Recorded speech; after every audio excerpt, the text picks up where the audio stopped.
యేసుక్రీస్తు పరిశుద్ధ నామమునకు మహిమ కలుగుగాక.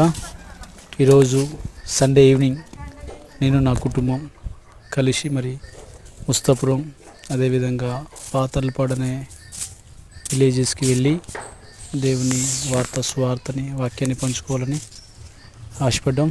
ఆ విధంగా మేము అందరం తయారై మరి ఫ్యామిలీతో పాటు దేవుణ్ణి ఘనపరచడం కోసం మహిమపరచడం కోసం వెళ్తున్నాం. దయచేసి మీ ప్రార్థనలను జ్ఞాపకం చేసుకోండి. ఈ పరిచర్య దేవుని నా మహిమ కొరకు, ఆత్మల రక్షణ కొరకు వెళ్తుండగా మాకు తోడుగా ఉండాలని మీరందరూ ఎస్పెషల్గా ప్రేయర్ చేయండి. ఈ సమయాన్ని బట్టి ఎంతగానో నేను సంతోషిస్తున్నాను.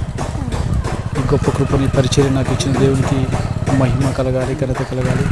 ఆయనకు వందనాలు. ప్రేయర్లో ఖచ్చితంగా జ్ఞాపకం చేసుకోండి. లైక్ చేసి సపోర్ట్ చేయండి, సబ్స్క్రైబ్ చేయండి. అందరికీ వందనాలు, కృతజ్ఞతలు, దేవునికి స్తోత్రాలు. యేసయ్య పరిశుద్ధ నామమునకే మహిమ, ఘనత, ప్రభావం కలుగుగాక. ఆమేన్, ఆమేన్. ఆత్మీయ ఆధ్వర్యంలో ఈ పరిచయం చేయడానికి ప్రభు కృప చూపించారు. అందరికీ